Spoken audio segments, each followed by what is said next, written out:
Hello friends, ಹೇಗಿದ್ದೀರಿ ಎಲ್ಲರೂ? ಗೃಹ ಸಂಗಾತಿ ಚಾನಲ್ಗೆ ಸ್ವಾಗತ. ಇವತ್ತು ನಾನು ನಿಮಗೆ ಚಿಕನ್ ಆಲೂ ಟಿಕ್ಕಿ ಯಾವ ರೀತಿ ಮಾಡೋದು ಅಂತ ಹೇಳಿಕೊಡ್ತೇನೆ. ನನ್ನ ಈ ಚಾನಲ್ ಫಸ್ಟ್ ಟೈಮ್ ನೋಡುವವರಾದರೆ ದಯವಿಟ್ಟು ಸಬ್ಸ್ಕ್ರೈಬ್ ಮಾಡಲಿಕ್ಕೆ ಮರಿಬೇಡಿ. ಹಾಗೆಯೇ ಪಕ್ಕದಲ್ಲಿರುವ ಬೆಲ್ ಐಕನ್ನ ಪ್ರೆಸ್ ಮಾಡಿ, ಯಾಕೆಂದರೆ ನಾನು ಹಾಕುವ ಹೊಸ ಹೊಸ ವೀಡಿಯೋಸ್ ಎಲ್ಲ ನಿಮಗೆ ನೋಟಿಫಿಕೇಷನ್ ಆಗಿ ಬರ್ತಾ ಇರ್ತದೆ. ಹಾಗಾದರೆ ಬನ್ನಿ ಫ್ರೆಂಡ್ಸ್, ಈ ಆಲೂ ಟಿಕ್ಕಿ ಯಾವ ರೀತಿ ಮಾಡೋದು ಅಂತ ನೋಡ್ಕೊಂಡು ಬರೋಣ. ನಿನ್ನೆ ನಾನೊಂದು ಶರ್ಬತ್ ವಿಡಿಯೋ ಅಪ್ಲೋಡ್ ಮಾಡಿದ್ದೆ. ಇದು ಗ್ಯಾಸ್ಟ್ರಿಕ್ ಪ್ರಾಬ್ಲಮ್ ಇರಲಿ, ಡೈಜೆಷನಿಗೆಲ್ಲ ಈ ಶರ್ಬತ್ ಕುಡಿದ್ರೆ ತುಂಬಾ ಒಳ್ಳೆಯದು, ಬೇಗನೆ ಗುಣ ಆಗ್ತದೆ. ಈ ವಿಡಿಯೋ ನೋಡದಿದ್ದವರಿದ್ದರೆ ದಯವಿಟ್ಟು ನನ್ನ ಚಾನಲಲ್ಲಿ ಉಂಟು, ವಿಸಿಟ್ ಮಾಡಿ ಫ್ರೆಂಡ್ಸ್, ನೋಡಿ. ಇಲ್ಲಿ ನಾನು 3 ಆಲೂಗಡ್ಡೆ ತಗೊಂಡಿದ್ದೇನೆ. ಈ ಆಲೂಗಡ್ಡೆಯನ್ನು ಚೆನ್ನಾಗಿ ಈ ಥರ ತುರಿತಾ ಇದ್ದೇನೆ. ಈ ಥರ ತುರಿದ್ರೆ ತುಂಬಾ ಒಳ್ಳೆಯದು, ಒಂದೇ ಥರ ಬರ್ತದೆ, ಗಂಟಾಗಿ ಏನಿರುವುದಿಲ್ಲ. ಅದಕ್ಕೆ ಈ ಥರ ತುರಿದು ಒಂದು ಪಾತ್ರೆಗೆ ಹಾಕ್ತಾ ಇದ್ದೇನೆ. ಇದರಲ್ಲಿ 3 ಆಲೂಗಡ್ಡೆ ಉಂಟು.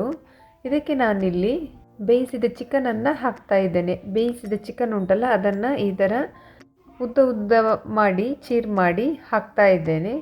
ಇದು ಹಾಕಿದ ನಂತರ ನಾನಿಲ್ಲಿ ಒಂದು ಈರುಳ್ಳಿ ಕಟ್ ಮಾಡಿದ್ದು ಹಾಕ್ತಾ ಇದ್ದೇನೆ. ಈ ಥರ ಸಣ್ಣ ಸಣ್ಣಗೆ ಕೊಚ್ಚಿದ ಈರುಳ್ಳಿ ಹಾಕಬೇಕು. ನೆಕ್ಸ್ಟ್ ನಾನಿಲ್ಲಿ ಒಂದು ಸ್ವಲ್ಪ ಕೊತ್ತಂಬರಿ ಸೊಪ್ಪನ್ನು ಹಾಕ್ತಾ ಇದ್ದೇನೆ.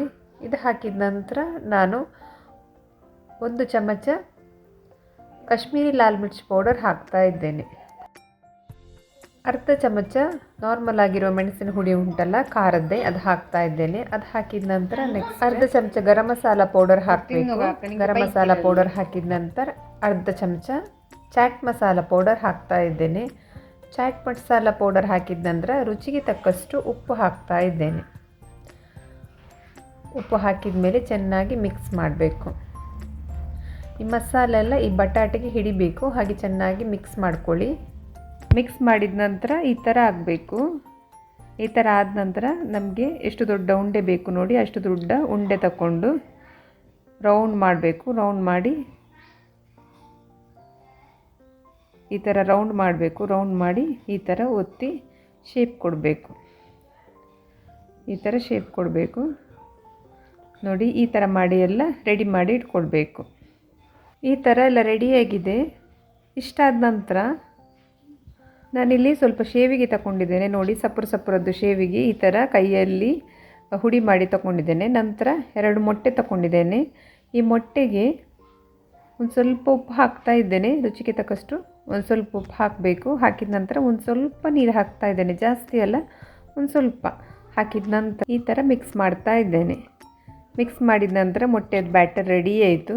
ಈಗ ನಾವು ಮಾಡಿಟ್ಟ ಆಲೂ ಟಿಕ್ಕಿ ಉಂಟಲ್ಲ, ಅದನ್ನು ಈ ಮೊಟ್ಟೆಗೆ ಮುಳುಗಿಸಿ ನಂತರ ಈ ಶೇವಿಗೆಗೆ ಈ ಥರ ಮುಳುಗಿಸಬೇಕು. ಈ ಥರ ಚೆನ್ನಾಗಿ ಕೋಟ್ ಮಾಡಬೇಕು ಮುಳುಗಿಸಿ.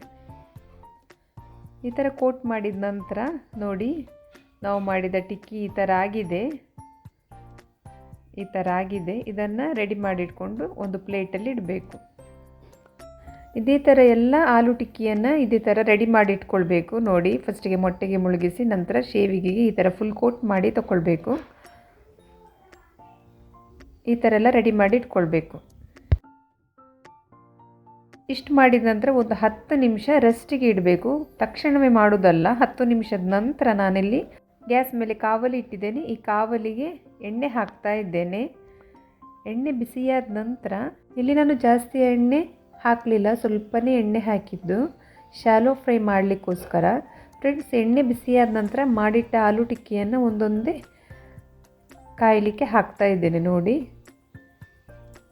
ಗ್ಯಾಸ್ ಫ್ಲೇಮ್ ಉಂಟಲ್ಲ, ಫುಲ್ ಮೆಲ್ಲ ಇಟ್ಟು ನಾವು ಕಾಯಲಿಕ್ಕೆ ಹಾಕಬೇಕು. ಜೋರಲ್ಲೆಲ್ಲ ಇಟ್ಟು ಹಾಕಿದರೆ, ಒಂದೊಂದೇ ಆಲೂ ಟಿಕ್ಕಿಯನ್ನು ಹಾಕಿದರೆ ಈ ಶೇವಿಗೆ ಉಂಟಲ್ಲ, ತೆಳ್ಳಗಿರುವ ಶೇವಿಗೆ ಅಲ್ಲ, ಅದು ಬೇಗನೆ ಸೀದೋಗ್ತದೆ. ಅದಕ್ಕೋಸ್ಕರ ಒಂದು ಸೈಡ್ ಕಾದ ನಂತರ ಇನ್ನೊಂದು ಸೈಡ್ ಈ ಥರ ಮಗುಚಿ ಹಾಕಬೇಕು. ನಾನಿಲ್ಲಿ ಒಂದು ಸ್ಪೂನ್ ಯೂಸ್ ಮಾಡಿದ್ದೇನೆ. ಸ್ಪೂನಲ್ಲಿ ಒಂದು ಸೈಡ್ ಕಾದ ನಂತರ ಇನ್ನೊಂದು ಸೈಡ್ ಒಂದೊಂದನ್ನೇ ಮಗುಚಿ ಹಾಕಬೇಕು. ಗ್ಯಾಸ್ ಫ್ಲೇಮ್ ಈಗ ಮೀಡಿಯಮಲ್ಲಿಟ್ಟು ನಾನು ಫ್ರೈ ಮಾಡ್ತಾ ಇದ್ದೇನೆ. 2 ಸೈಡ್ ಗೋಲ್ಡನ್ ಕಲರ್ ಬ್ರೌನ್ ಬರುವ ತನಕ ಕಾಯಿಸಿದರೆ ಸಾಕಾಗ್ತದೆ. 2 ಸೈಡ್ ಕಾದ ನಂತರ ನಾನಿಲ್ಲಿ ಒಂದೊಂದೇ ಆಲೂ ಟಿಕ್ಕಿಯನ್ನು ತೆಗೆದು ಪ್ಲೇಟಿಗೆ ಹಾಕ್ತಾ ಇದ್ದೇನೆ ನೋಡಿ. ಈಗ ನಾನು ಮಾಡಿದ ಚಿಕನ್ ಆಲೂ ಟಿಕ್ಕಿ ರೆಡಿಯಾಗಿದೆ. ಅದನ್ನು ನಾನೀಗ ಸರ್ವ್ ಮಾಡ್ತಾ ಇದ್ದೇನೆ. ಈ ಥರ ಬಂದಿದೆ. ನಾನು ಮಾಡಿದ ಇವತ್ತಿನ ಆಲೂ ಟಿಕ್ಕಿ ರೆಸಿಪಿ, ಚಿಕನ್ ಆಲೂ ಟಿಕ್ಕಿ ರೆಸಿಪಿ ನಿಮ್ಗೆ ಇಷ್ಟ ಆಗಿದೆ ಅಂತ ಭಾವಿಸ್ತೇನೆ. ಇಷ್ಟ ಆದರೆ ಒಂದು ಲೈಕ್ ಮಾಡಿ, ಶೇರ್ ಮಾಡಿ, ಕಮೆಂಟ್ ಮಾಡಿ ಮತ್ತು ಸಬ್ಸ್ಕ್ರೈಬ್ ಮಾಡಲಿಕ್ಕೆ ಮರಿಬೇಡಿ. ಈ ಚಿಕನ್ ಆಲೂ ಟಿಕ್ಕಿಯನ್ನು ನಾವು ಸಾಸ್ ಜೊತೆ ಇಲ್ಲದಿದ್ದರೆ ಇಮ್ಲಿ ಚಟ್ನಿಯೊಂದಿಗೆ ತಿಂದರೆ ತುಂಬಾ ರುಚಿಯಾಗಿರ್ತದೆ. ಇನ್ನು ನಾನು ನಿಮಗೆ ಹೊಸ ರೆಸಿಪಿಯೊಂದಿಗೆ ನೆಕ್ಸ್ಟ್ ವಿಡಿಯೋದಲ್ಲಿ ಸಿಗ್ತೀನಿ. ಬಾಯ್.